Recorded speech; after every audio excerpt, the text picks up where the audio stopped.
How's everybody doing? Sure you're trying to stay busy at home, and those of you who are old enough are doing schoolwork, and maybe even some of the younger ones are doing things with mom and dad and brothers and sisters. Well, I wanted to bring you another children's message this morning, and but first I want to show you kind of a little bit of a trick. Now, you've probably seen magic tricks with cards and things like that, and it's really tough to believe some of these things until you see them. In fact, we have that saying, I'm not going to believe it till I see it, okay? So I'm going to do a couple of things with some paper clips. So I reached into my paper clip box this morning, and look what happened. Maybe this has happened to you. They get stuck together. Well, I'm going to put two clips together without touching the clips themselves. All I'm going to do is use a dollar bill and my two clips here, and I'm going to put them together. Now, do you think I could do that? Well, maybe you have to see it in order to believe it. So I'm going to take this dollar bill, I am going to fold it in thirds like this, and I am going to put one paper clip here, and I'm going to put the other paper clip here, if I can get it right. All right, so I'm not putting the clips together, I'm just putting the clips on the dollar bill. And are you ready for the magic part? Do you believe I could do it? Again, I'm going to put the two clips together without touching the clips themselves. My hands are off the clips, they're clipped to the dollar bill. There they go. Alrighty, now I'm going to do it again. But I'm going to make it interesting. This is my $5 trick. That was my $1 trick. I'm going to take a rubber band, and I'm going to put a rubber band on this $5 bill. I'm going to fold it just like I folded the $1 bill. And this time, I'm not only going to put the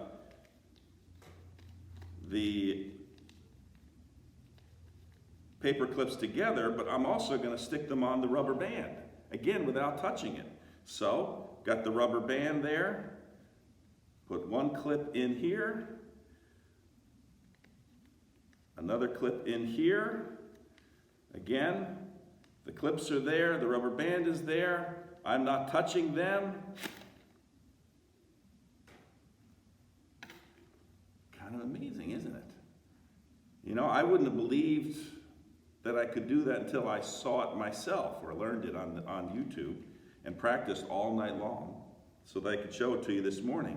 Well, that kind of helps me introduce the story for today, and that's the story of the disciples. It was the night after the resurrection, so this would have been, last Sunday was Easter, this would have been Easter Sunday night, and something happened. I'm going to read you out of the Sparks Bible in just a second. Something happened that night, and one of the disciples, though, his name, I'm going to tell you, is Thomas.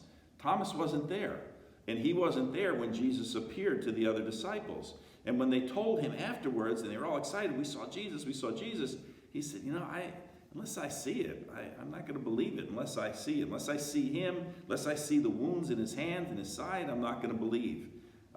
Sure enough, a week later, on the Sunday night, 1 week after Easter, they were together again. Here, let me read you the story out of the Sparks Bible. We often call this disciple Doubting Thomas. The disciples were hiding in a house that night that Jesus rose from the dead. They were afraid. Bam! They locked all the doors. Jesus came and stood by them.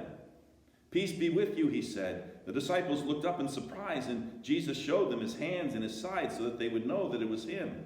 And the disciples were very happy. And again, Jesus said to them, peace be with you.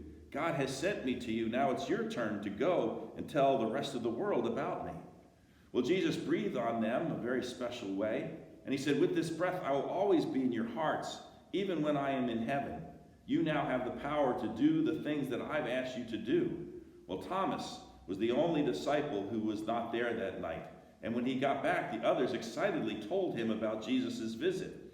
Well, I think you can figure out from the picture here that these are the other disciples, and this is Thomas, and he's got his arms crossed, and he doesn't look too happy, and he's probably saying, I don't believe it. Unless I see it, I don't believe it. You've got to prove it to me. I don't believe you, said Thomas. I'll believe when I can touch Jesus' wounds. Well, a week later, Thomas and the other disciples were in the same house, again, a week after Easter. And Jesus came again and stood with them. Peace be with you, he said. Thomas, Jesus commanded, come here. Give me your hands. Put your finger on the wounds in my hand, and put your hand by the wound in my side. Do not doubt anymore. It's time for you to believe.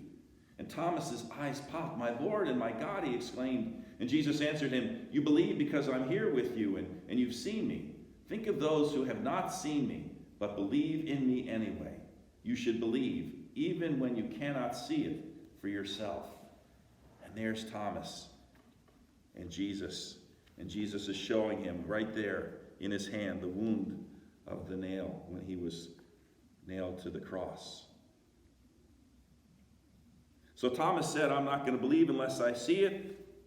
Jesus shows up a week later when Thomas is with them, and he says to Thomas, here, look. Look at my hands, look at my side, reach out and touch me and believe. Sometimes seeing is believing.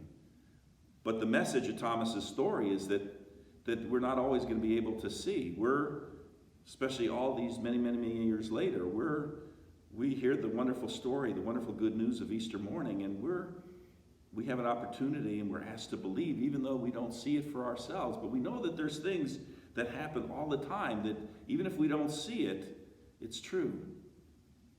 And Thomas is a good example for us that you don't always have to see, but to believe even though you don't see. Let's pray. Dear God, we ask that you would give us and strengthen our faith this Easter season to believe in Jesus who rose from the dead, who gives new life to all, who shares it with each and every one of us. And even though we weren't there to see him when he rose from the dead, we still believe. We believe even without seeing, because we know that it's true. We know that in that story of Thomas, he didn't want to believe until he saw it, and Jesus showed it to him. And then he believed. And all of us ever since then, who don't have the opportunity to see for ourselves, can believe. Because the disciples saw Jesus. Thomas, when he was there a week later, saw Jesus, and many others as well. And they have shared with us and told us for all these many years that Jesus is risen, that we can have faith, that we can have new life in his name. Amen. Well, have a good week, guys. Hopefully I'll be back with you next week. Take care.